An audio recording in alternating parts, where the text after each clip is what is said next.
Hey guys, what is going on? It's KingAssassinable here and welcome to another Black Ops 3 video for you guys right here on my channel. So the beta has now of course come to a close for Black Ops 3 and that means I'm finally ready to start getting back into some normal videos for you guys. So I know I didn't upload a whole lot during the actual beta.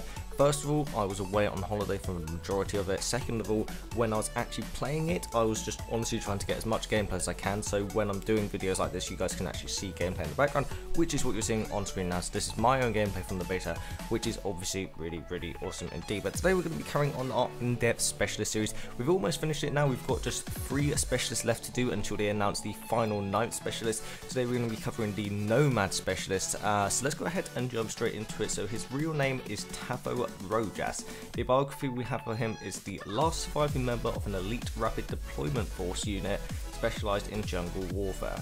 Rojas has gone off-grid using his survivalist training to stay alive. At home in the wild, he uses his skills to turn the environment against his foes. Obviously a pretty awesome description there indeed.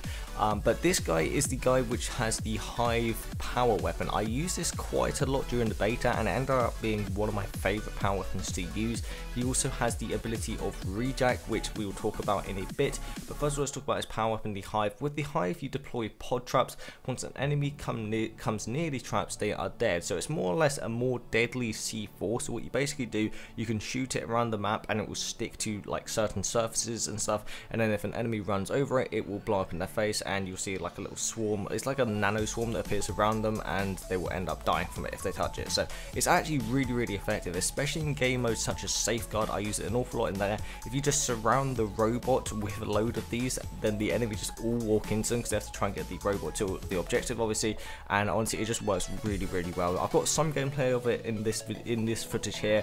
I don't think I used it a whole lot in this one, but I'm not really sure. But let's talk about his special ability, the rejack. I'm just going to go ahead and say this. It's basically a nerfed down version of Final Stand, but when this is equipped, if your character enters a near-death experience, you will inject yourself with nanoparticles into your bloodstream. Your character will then have a quick pause and then your health comes back. I'm not sure why people are calling this a nerfed down version of Final Stand. It's more or less exactly the same as Final Stand from what I've seen.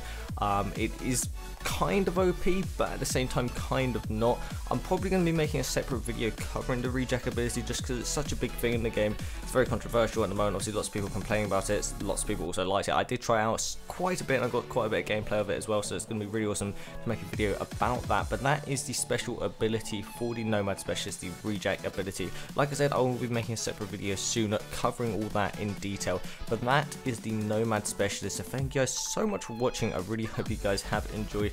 At the moment we now just have 2 more specialists left to cover, the Battery and also the Spectre specialist, and then obviously the 9th and final specialist, which will hopefully be announced very soon. There are rumors going around that supposedly it is a flamethrower specialist because someone found some sort of files within the PC beta files and supposedly it's been leaked that it is going to be some sort of flamethrower specialist, but none of that has been confirmed yet. We're waiting on Activision to confirm anything like that, so as soon as they do, I'll be sure to update you guys. But for now, thank you so much for watching. I really hope you have enjoyed and I'll catch you guys on another Black Ops 3 video.